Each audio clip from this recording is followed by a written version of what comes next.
Hello, this is Stampy Longnose, and welcome to a Call of Duty 2 gameplay commentary. That's right, I'm going old school. This isn't some old game which has just got dusty and been left in my vault for ages when I had nothing else to upload. This is a game I played the other day, and I played it for the sole purpose of just having fun. I wasn't trying to get some unique and different gameplay or anything to try and be edgy. I just wanted to play something different. I was getting fed up of playing the same old things like Halo Reach and Minecraft and that. Games which I absolutely love, but I just wanted to play something different, so I thought I can go here onto Call of Duty 2 and I can just go around, have a bit of brainless fun, going around shooting people in the head with my sniper rifle and not having to worry about all of the other stuff that they have in more recent Call of Duty games about ranking up and which attachment do I want to use and which perks for the maps and stuff. All that stuff, I can just forget about it. I can go in, choose a class out of a selection of preset classes, choose a sniper, and then just go around, shoot some people in the face for a bit and just sort of have a little bit of fun. And I ended up really enjoying this game, and I do genuinely believe that I could have more fun playing this game than I could playing Modern Warfare 3. And,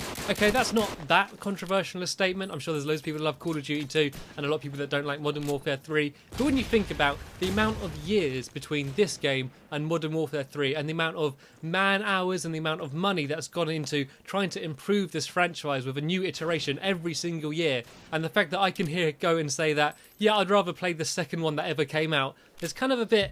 It's a bit bad, you know, it looks a bit bad on the Call of Duty franchise, and I know it's just, like, personal preference. I'm sure there's so many people that would look at this and be like, oh, the graphics are crap, this game looks boring, why is it World War II so old-fashioned and stuff like that. But the reason why I can confidently say I'd rather play this game rather than Modern Warfare 3 is because of the simplicity and the fairness of it. It's just a much fairer, like, competitive battleground, and every single game seems to be moving in the direction of custom classes and a sort of a progressive like ranking and unlock system. And Call of Duty, I believe, were the big game that started it in terms of shooters. It's been around for years and years and years in the RPG genre, and that's why I believe RPGs are so popular. Things like I don't know, World of Warcraft and stuff. Is that sort of constant progressive of unlocking and stuff. And the reason why developers love putting that sort of stuff in so much is it keeps people playing the game. If the gameplay isn't strong enough to keep someone engaged and keep someone playing simply because of the sheer fun of playing the game, adding in a ranking up system or sort of an unlock system will keep people playing, so that even if they're not enjoying the game very much, they carry on playing because they've sort of got a goal that they're working to, and they know that, oh, if they just complete this game, they might unlock a new attachment for their gun, or they might want to be able to prestige or something. So adding in that sort of stuff makes games much more addictive than they would be when it was just like the pure gameplay. People would go in and play Quake just for the fun of playing it and trying to win for that specific game, not worrying about what they're going to unlock so they can use it in their next game. And I preferred it when it was everyone starting off on a completely level playing field, and that's why I love playing games like the early Halo games, things like Halo 3, where we'd spawn in the map, we'd all have the same gun at the start, and any advantage that you get over the other players, you would have to earn in-game. You'd have to be able to get the rockets, you'd have to get the power-ups, and you have to get control of the map, and it's not just going to get handed to you by the game, you know, you're not just going to be able to choose the best weapon when you start. And I know that these can be balanced well. I know that you can make it so that there's not one single class setup or one gun which is sort of the most powerful one and useful in most situations. I understand that games can be well balanced, and there are a lot of games like Battlefield 3 which I believe are extremely well balanced, so there's not one thing which is so overpowered that everyone's just using it and you don't get any variety. But even if it is balanced absolutely perfectly, it still means that some players are going to have an advantage in certain situations, and some people are fine with that. Some people are fine with the fact that they could spawn with a shotgun and they know they're not going to be able to do anything like against a sniper long distance, and a lot of people are totally okay with that. But I hate it. I hate the idea that I could be running around close range and I get killed by a guy with a shotgun because he chose to have it at the start. And okay, if I was fighting him long range, I may have beat him, but it's sort of, everyone has an advantage in each situation. I'd like it so that everyone starts on a level playing field, and any advantage that you do get, you have to sort of earn for yourself, and you have to get into the right positions,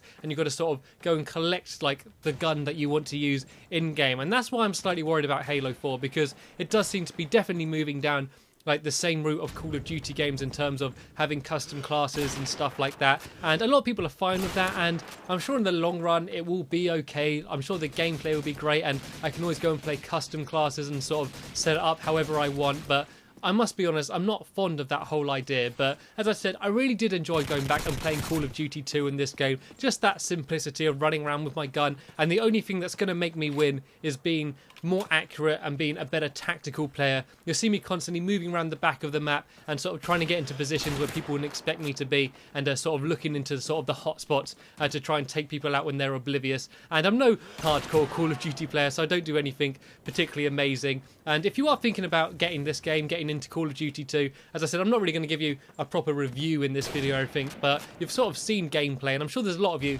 that had never seen like a full game of Call of Duty 2 before this. I bet some of you must have played it, but there's not much talk about Call of Duty 2 anymore. It is a very old game. It's sort of getting towards the end of its life cycle, but if you were thinking of buying this game, two things that you probably want to know is, firstly, it is very cheap. You can look on eBay or Amazon or whatever, and I'm sure you could pick it up for about £5, maybe about $7. So it is going to be very much a bargain bucket game if you buy it second hand. Also, something else you may have been wondering, are people still playing it online? This is proof. This isn't me playing with friends. This is me in a matchmaking lobby. And yet there are still people playing it. It's not like completely full of players. But as long as you play on like a weekday evening or on a weekend, then you're pretty much always going to get into a game no matter what game type you do search for. So people are still playing it. And if you do want to find out more to try and find out whether it's worth your time and worth your money, more importantly, I'll leave a link in the description to a video that I made quite a while ago as part of my series called Is It Worth It? Which is a series I made for GamesThirst.com, where I basically talked about old games and about whether they're still worth playing and buying today. And the very first video I did was about Call of Duty 2. So if you are interested to find out more, whether the campaign's any good or anything like that, then yeah, just check out the link in the description and you'll find out all of my Is It Worth It videos, as well as the Call of Duty 2 one. But as I said, this is getting towards the end of its lifespan, this game, and you are not going to find a huge amount of people playing it. And it's sort of in that interesting point where everyone you play against is a bit like weird and like different. I mean, I'm not saying that just weird people play it now. It's just that you get a weird combination of different types of people playing it. You're getting people in a lot of countries that sort of have only just been getting things like the Xbox 360 and they're getting cheap games. You're getting a lot of people that have only just got their Xbox and sort of this is their first game. They've got this bargain bucket game and they're going to be absolutely awful and not know what they're doing. And you're also going to be playing against people that probably haven't ever stopped playing this game since it came out.